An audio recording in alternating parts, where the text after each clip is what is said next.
voilà avec 3 recettes aujourd'hui, 3 recettes en 3 vidéos. Donc la première c'est celle de l'onigiri tout blanc, le petit mignon là qui vous sourit droit devant. C'est un onigiri avec la garniture dedans et la garniture c'est de la viande à la sauce miso. C'est super bon, un bon petit classique japonais, j'adore. Alors dans une poêle hors du feu, vous mettez votre viande, soit du poulet, soit du bœuf, soit du porc comme vous voulez, le sucre, le saké que vous pouvez remplacer par du mirin si vous réduisez le sucre, la sauce soja et la pâte miso. Toujours au haut du feu, vous mélangez bien pour que ça vous donne une pâte homogène comme ça. Ensuite, vous mettez sur feu doux, très doux, et vous laissez cuire. Vous voyez, ça fait de l'humidité, pas de l'humidité, du liquide. Donc vous laissez cuire sur feu doux pour que ce liquide-là, il s'évapore. Et que la viande cuise, bien sûr. Donc vous remuez de temps en temps, et ça prend quelques minutes, vous allez voir, jusqu'à ce que ça donne ça. Voilà, pas trop humide, pas trop sec non plus, parfait. Vous avez préparé votre riz japonais à l'avance, soit dans votre rice cooker, soit dans votre casserole. Là, il est prêt, c'est impec. Vous le mélangez un petit peu, vous le mélangez bien. Et vous voyez, c'est super chaud, donc forcément, il faut le laisser refroidir, sinon vous allez vous brûler. Alors, vous répartissez le riz soit dans un petit plateau, soit une assiette, comme vous voulez. Et on va l'utiliser quand il sera tiède. Pas froid ni chaud, mais tiède. En attendant, vous préparez du sel, une bonne quantité de sel avec de l'eau chaude du robinet pour le faire fondre et vous l'utilisez pour humidifier vos mains, comme ça le riz il va pas coller et vous allez saler l'onigiri en le manipulant, c'est parfait. Donc voilà, les mains mouillées salées, vous mettez du riz à plat sur le creux de votre main, la garniture au centre. Et là, vous refermez délicatement, voilà, vous pressez un petit peu, et comme le riz est collant, et ben voilà, ça a pu bouger, c'est parfait. Maintenant, on peut donner la forme qui était en dessous, là, la triangulaire, la plus connue. Ah, donc, avec les deux mains, il y en a une qui écrase les deux côtés, les deux faces, celle-là, voilà, et l'autre main en forme de V, qui fait les angles du triangle. Voilà, c'est tout, c'est facile. Et vous me croyez maintenant, depuis le temps que je vous le dis, que la cuisine japonaise, c'est facile. Donc vous voyez, le petit onigiri, petit, oui, vous allez voir, comparé à l'autre, il est petit, et il est fini, en triangle, voilà.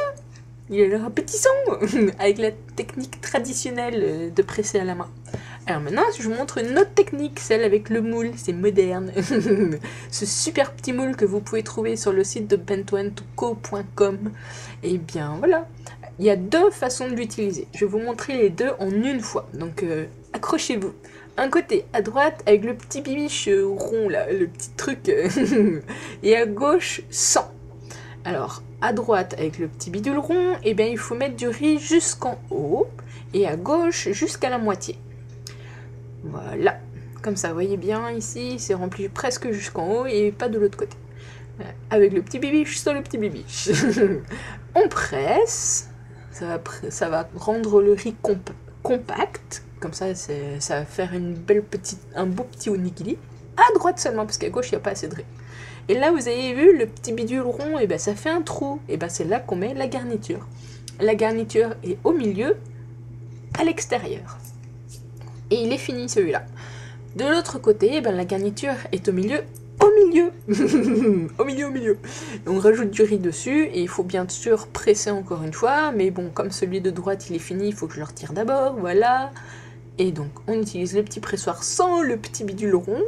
Et on presse, on rend le riz compact pour que tout reste bien en place. Vous voyez, c'est super pratique et les onigiri sont tous la même taille, ils sont tous beaux et on n'a pas les mains sales. Et le petit pouic voilà pour sortir, j'adore.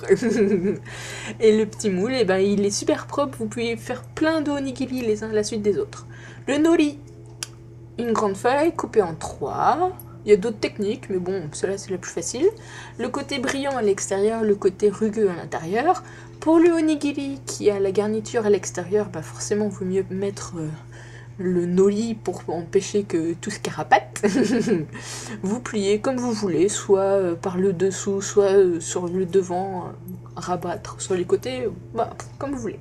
Et là, j'adore la petite perforeuse, aussi disponible sur le site de Bento.com, Bento onigiri-co.com. Punaise, je radote aujourd'hui, ça fait je sais pas combien de fois que je répète plein de bêtises. Donc ici, je vous montre la technique de la perforeuse. C'est tout simple, hein. Vous mettez comme une feuille de papier, hop, votre nori, vous pressez, et là, vous retirez délicatement, et padam, votre petite figure avec les petits yeux, et bien, ils sont en place, il n'y a plus qu'à déposer le onigiri dessus, et ça colle sur le riz tout seul, c'est génial. Et c'est ultra mignon, voilà. Alors, la bêtise que moi j'ai faite, c'est que j'ai joué, j'ai manipulé ma feuille de nori, ça a fait des miettes, et ça s'est collé un petit peu partout, donc ça fait un peu sale. Donc vous faites un petit sur votre plan de travail, et voilà. Avant de faire l'impression, quoi. L'autre morceau de nori, ben vous le mettez comme vous voulez.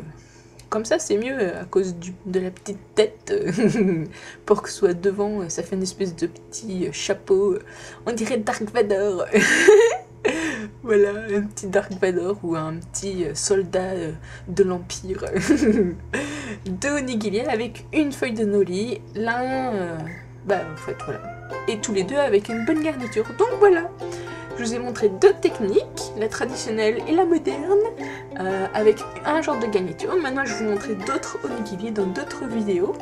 Comme d'habitude, vous pouvez trouver toutes les informations sur le site a-vo-baguette.com. Les techniques, les proportions, tout. Voilà. Alors, bon appétit!